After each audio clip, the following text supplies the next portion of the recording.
ओम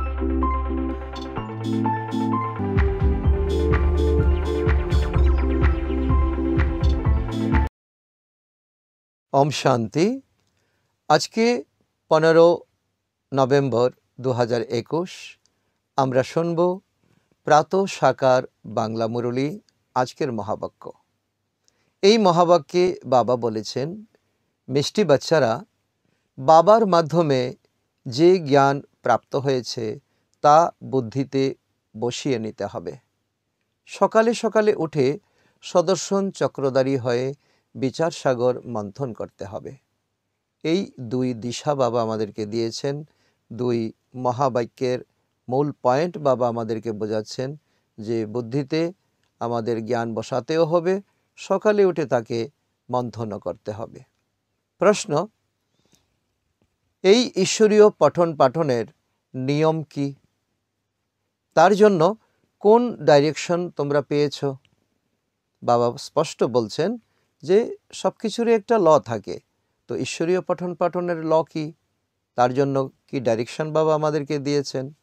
উত্তর, এই ঈশ্বরীয় পঠন পাঠনের নিয়ম হলো নিয়মিত পড়া, রেগুলার স্টাডি। কখনো পড়া কখনো না পড়া এই নিয়ম নয়। বাবা পড়ার জন্য অনেক বন্দোবস্ত করেছেন। মুরলী এখান থেকে পোস্টে যায় মধুবন থেকে। 7 দিনের কোর্স করে যে কোনো স্থানেই পড়তে পারো। পড়া কখনো মিস করা উচিত নয়। তো পড়ার বিষয়ে বাবা অনেক আমাদের গভীর শিক্ষা আমাদেরকে দিচ্ছেন যে এই আমাদের ঈশ্বরীয় জীবন হলো অমূল্য জীবন। Student life is the best life. আর এই জ্ঞান হলো রুহানি knowledge is the source of income.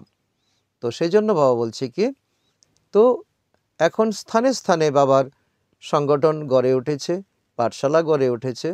যে কোনো স্থানে গিয়ে আমরা এই পড়াশোনা রেগুলার করতে পারি, কারণ বাবার হেড অফিস থেকে এই শিক্ষা পোস্টে পাঠানো হচ্ছে। গীত হ্যাঁ, আজকের গীত ওম নমঃ শিবায়। ওম শান্তি। বাচ্চারা যারা এখানে বসে রয়েছে তারা রচয়িতা এবং রচনার আদি মধ্য অন্ত অথবা সদর্শন চক্রকে স্মরণ করে, কারণ এটা স্থিতি বানানোর জন্য অত্যন্ত উপযোগী এক অভ্যাস। বাবা বাচ্চাদের জ্ঞান প্রদান করেছেন যে সদর্শন চক্রধারী হও, আর আমাদেরকে তা প্র্যাকটিস করতে হবে। তোমাদের অর্থাৎ ব্রাহ্মণ বাচ্চাদের উদ্দেশ্যই হলো সদর্শন চক্রধারী হওয়া, আর প্র্যাকটিসের মাধ্যমে তা আমরা রপ্ত করতে চলেছি। মূল বতন, সূক্ষ্ম বতন, স্থূল বতন, এই 84 জন্মের চক্রকে বুদ্ধিতে রাখতে হবে, আর সব কিছু বুদ্ধি থেকে নিষ্কাশিত করে দিতে হবে। যা কিছু আমরা শিখেছি ভুলে যেতে হবে, নতুনভাবে এই শিক্ষাকে বুদ্ধিতে বসাতে হবে, বাবার জ্ঞানকে বুদ্ধিতে বসাতে হবে। এটাই হলো আমাদের ঈশ্বরীয় স্টুডেন্ট লাইফ। বাচ্চারা, এখন তোমাদের বুদ্ধিতে রয়েছে যে বরাবর বাবা আমাদের সূর্যবংশীয় চন্দ্রবংশীয় বানিয়েছিলেন। পুনরায় 84 জন্ম আমরা নিয়েছি। চলতে ফিরতে উঠতে বসতে নিজেদের এই আত্মার মধ্যে বাবার এবং রচনার আদি মধ্যের অন্তের জ্ঞান থাকে। তা আমাদের চিন্তন করা উচিত, যাকে বাবা বলছেন বিচার সাগর মন্থন করা উচিত। এখন শিব বাবা তোমাদের শূদ্র থেকে ব্রাহ্মণ বানিয়েছেন। বাবা বুঝিয়েছেন যে তোমরা 84 জন্মের চক্রের খেলা কিভাবে খেলো, সেটা তো তোমরা বুঝে গেছো। সর্বপ্রথমে হলো আমরা ব্রাহ্মণ। ব্রহ্মার দ্বারা আমাদের ব্রাহ্মণদের রচনাকার হলেন শিব বাবা। রচয়িতা এবং রচনার জ্ঞানেই তোমরা সদর্শন চক্রধারী হয়ে যাও। কারণ বাবা বলছে কি, এটা তো কোনো ঋষিমুনিও জানে না।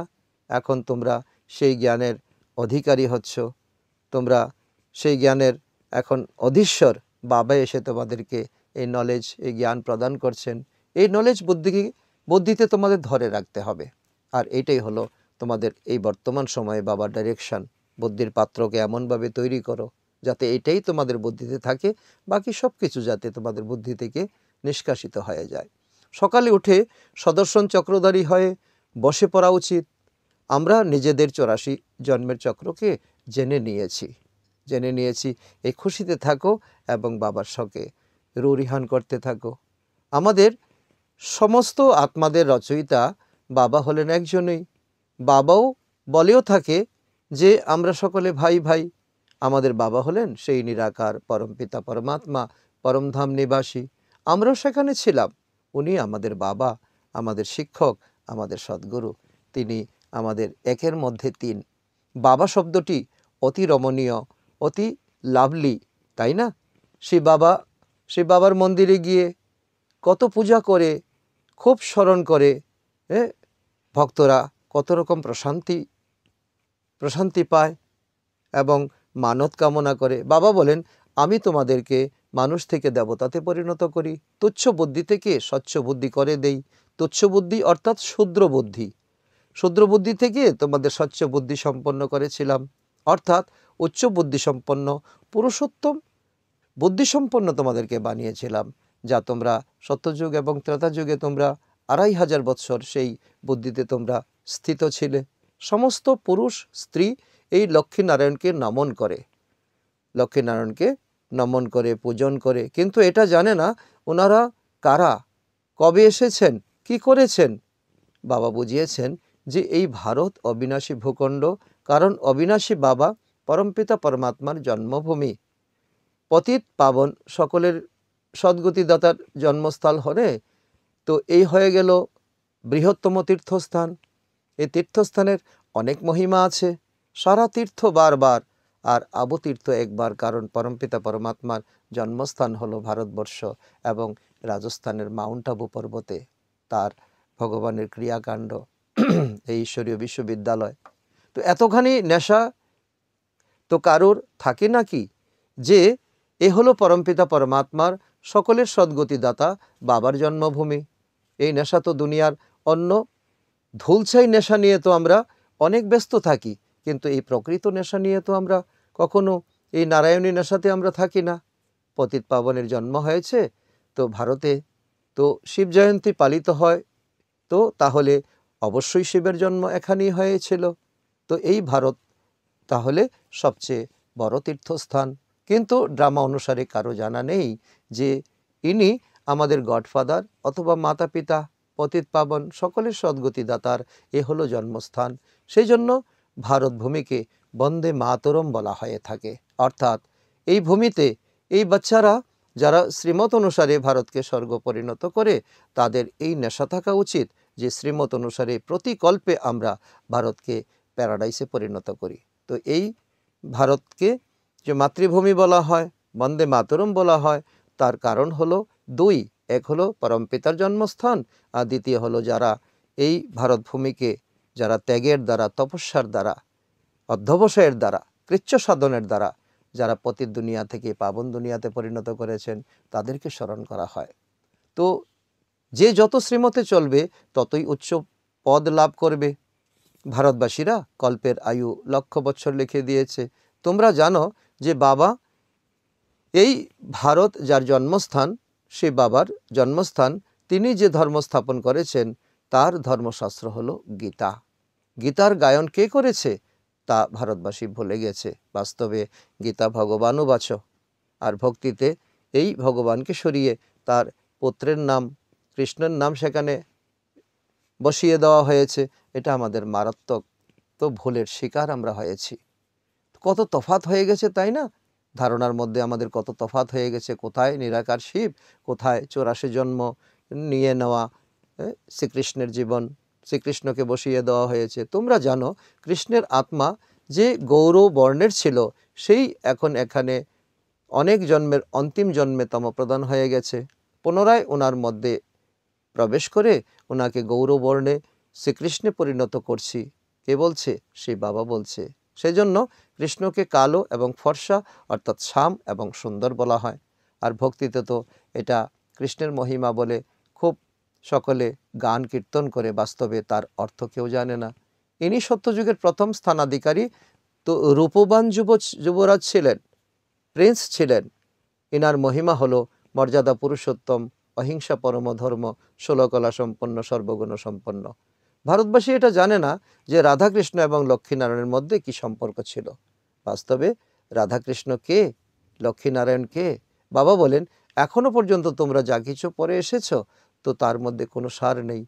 এখন তোমরা সম্মুখে বসে রয়েছ, বাবার সম্মুখে বসে রয়েছ, তার ফিলিং কি তোমাদের হয় যে স্বয়ং ভগবানের সামনে বসে আমরা এই রাজযোগ শিক্ষা গ্রহণ করছি?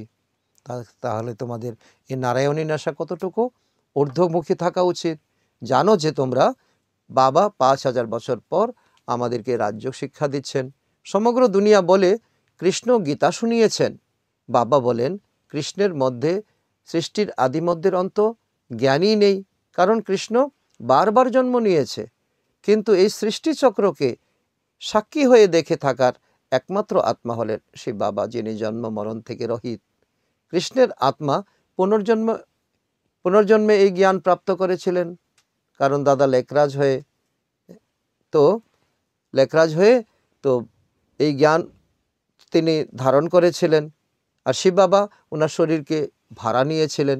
এখন পুনরায় করছে আবার, যার নাম আদি ব্রহ্মা আমি রেখেছি। কে বলছে? শিব বাবা বলছে। তো ওনার অনেক জন্মের অন্তিম জন্মে আমি প্রবেশ করি। বারবার বাবা বলছে, দেখো বাচ্চারা, আমি তোমাদের জন্য এই পরম ধাম থেকে আমি ছুটে আসি। তোমরা মর্জিবা হয়ে গেছো, তাই না? পুরাতনকে ভুলে গেছো, নতুন শিক্ষাকে তোমরা গ্রহণ করছো। তোমাদের অব্যক্ত নামও আমি রেখেছিলাম, এখন রাখি না, কারণ অনেকে এই সম্মান ছেড়ে চলে গেছে। আগে প্রথমে যারা ব্রহ্মা কুমার কুমারী হতো তাদেরকে সে বাবা ওপর থেকে নাম পাঠিয়ে দিতেন, বাবার হয়ে নাম রাখিয়ে পালিয়ে গেছে। তা তো শোভনীয় নয়, তাই নাম রাখা বন্ধ করে দিয়েছি। তো বাচ্চাদের জন্য বাবাও এখন কঠোর হতে বাধ্য হয়েছেন। তোমরা এখন ব্রাহ্মণ হয়েছ, তোমাদের এখন কর্তব্য এখন অনেক অনেক উচ্চ তোমাদের কর্তব্য। প্রজাপিতা ব্রহ্মার সন্তান তোমরা, শিব বাবার পুত্র, তাই না? বাবা বলেন উত্তরাধিকার তোমাদের আমার কাছ থেকে নিতে হলে আমাকে স্মরণ করো, এটাই তোমাদের মহামূল মন্ত্র।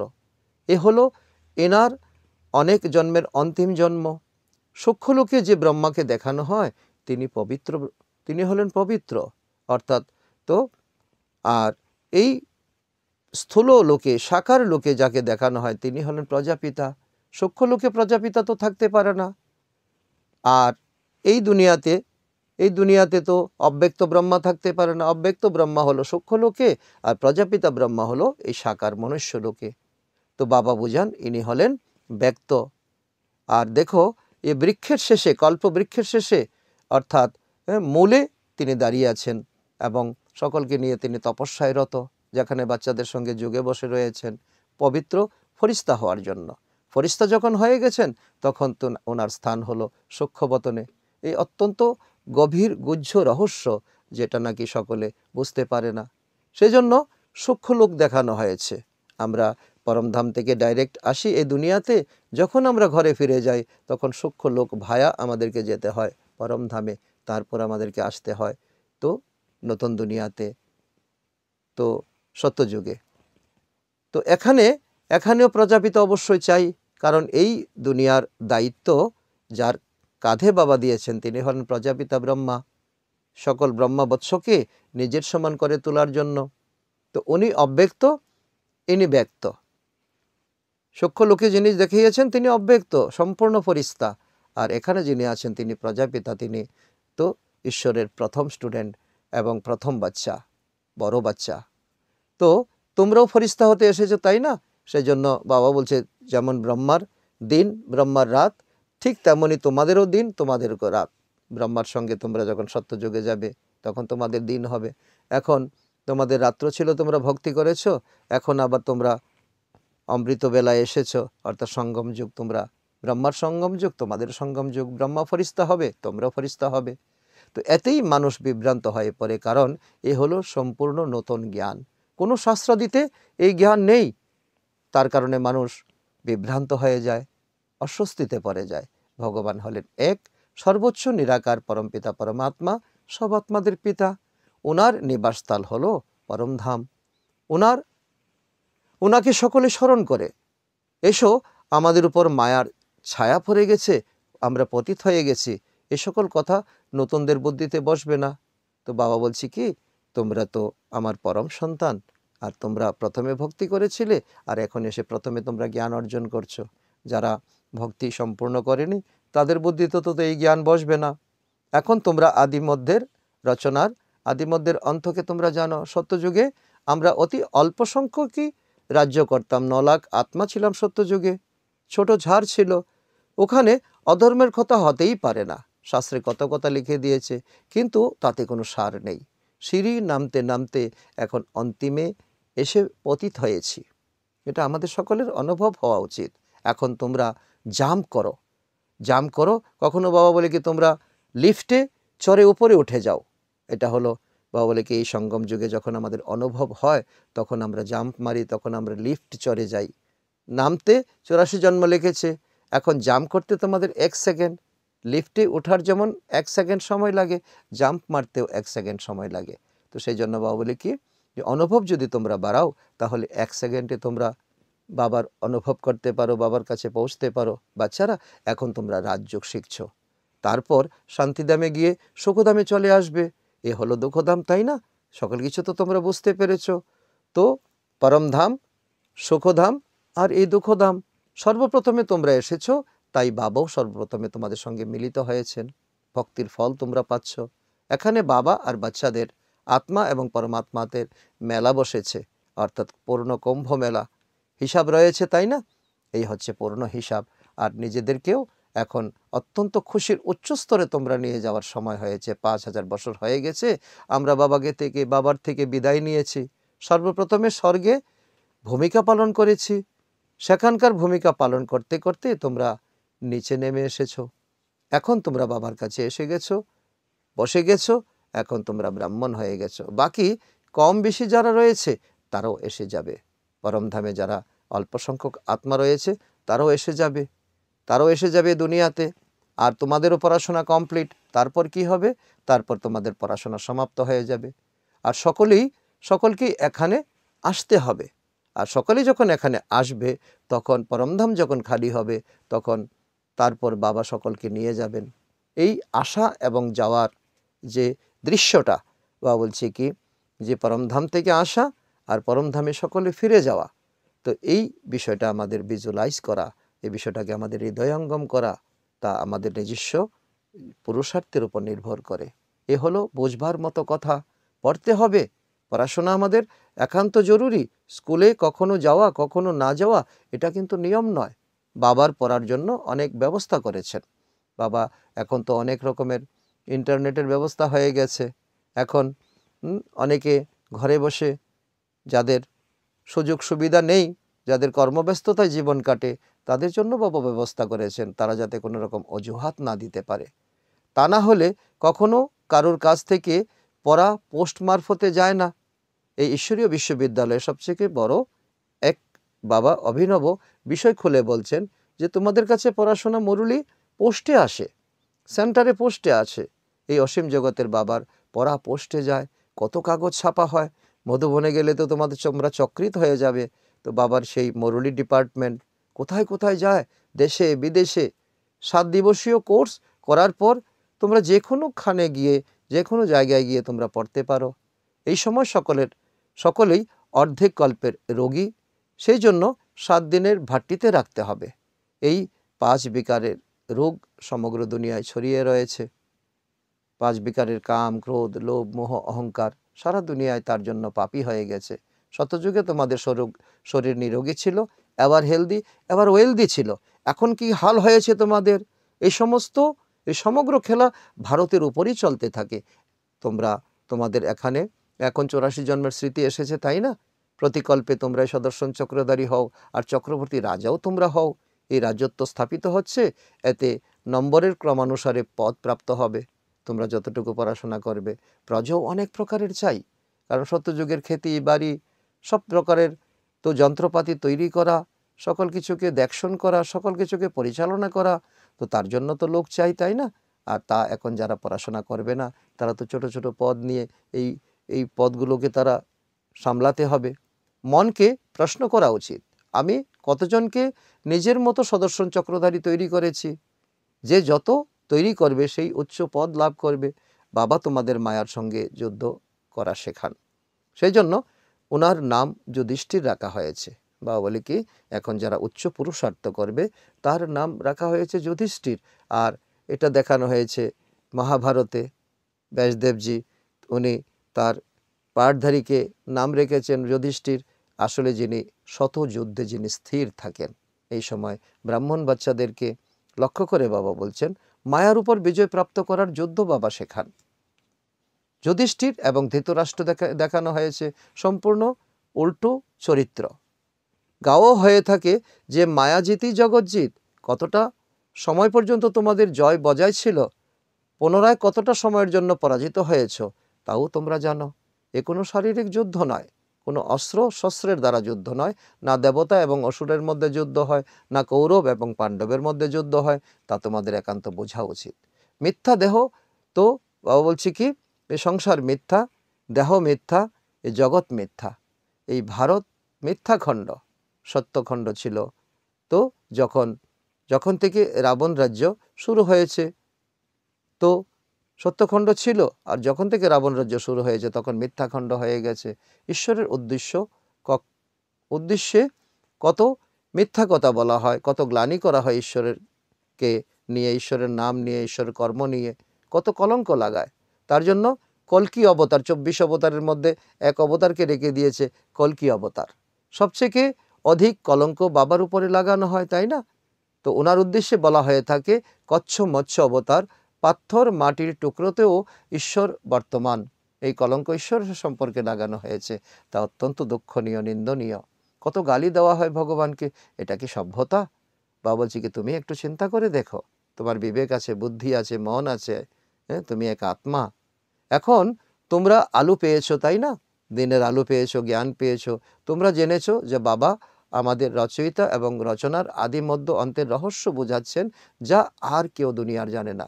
ঋষিমুনি পর্যন্ত বলে গেছেন, আবাং মনুষ্য গোচর নেতি নেতি। বাবাই সদ্গতি দাতা। বাবার জ্ঞানের দ্বারা সকলের সদ্গতি হয়। এছাড়া যে স্বয়ং দুর্গতিতে রয়েছে, সে অন্য কারোর সদ্গতি কিভাবে করবে? সেজন্য বাবা বলে কি, তার জন্য প্রকৃত ব্রাহ্মণ হওয়া চাই। এই ব্রাহ্মণই আরেকজনকে ব্রাহ্মণ বানাতে পারে।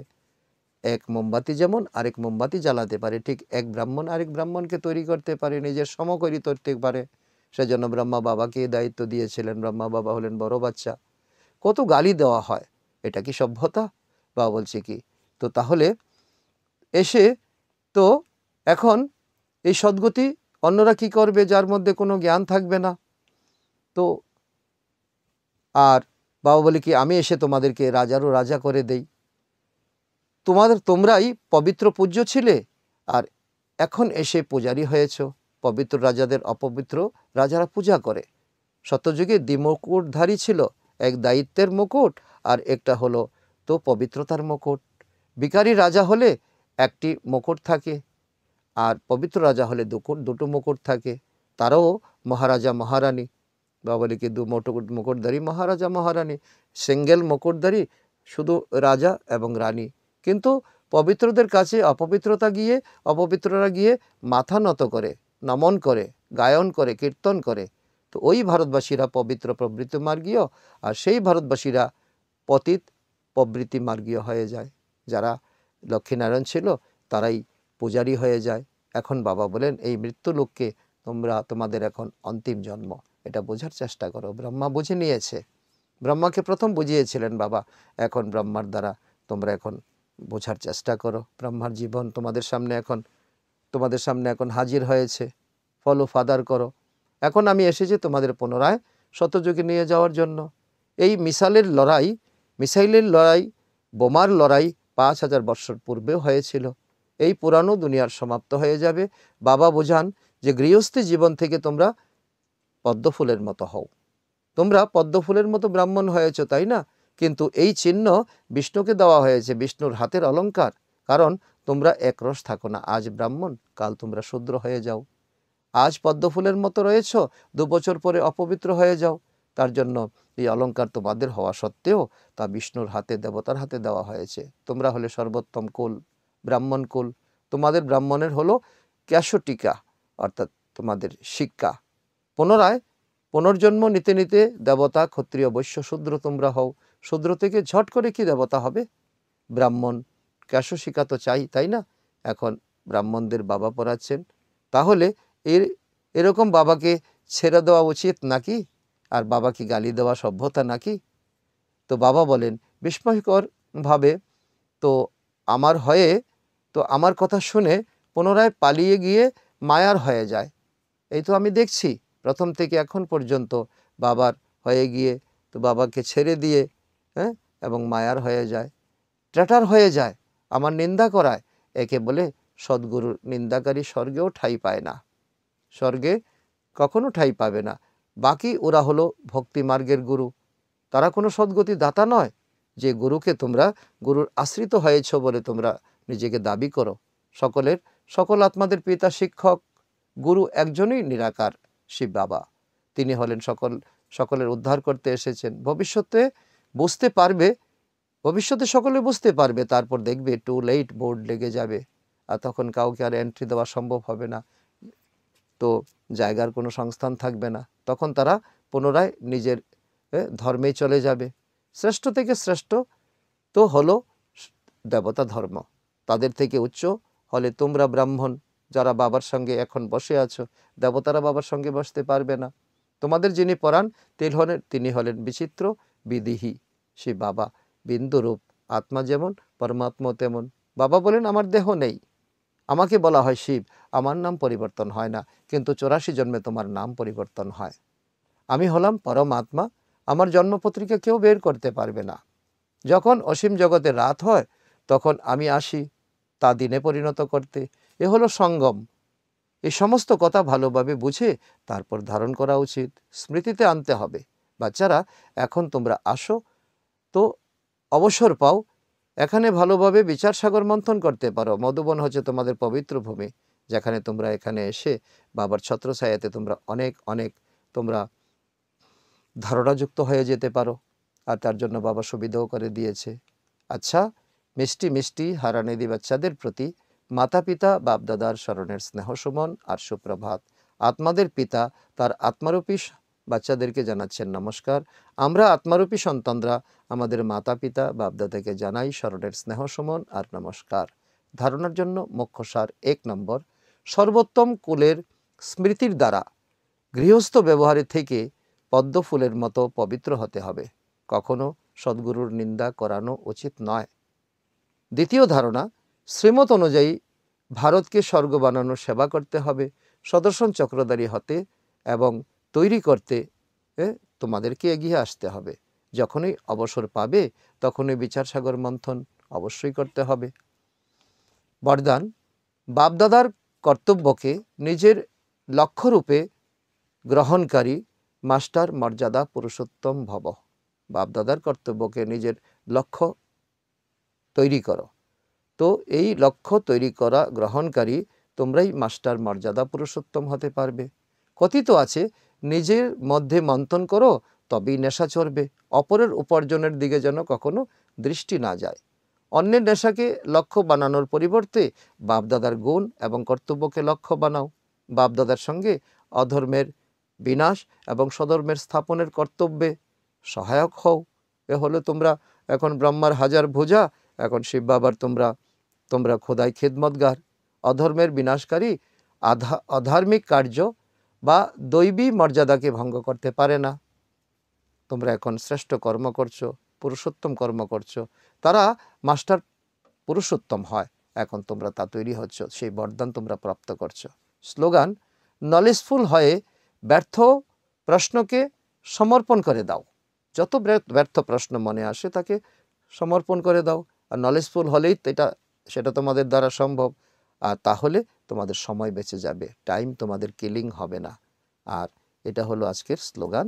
আজকের সমান হলো যে আমি মর্যাদা পুরুষোত্তম আত্মা। আচ্ছা, ওম শান্তি।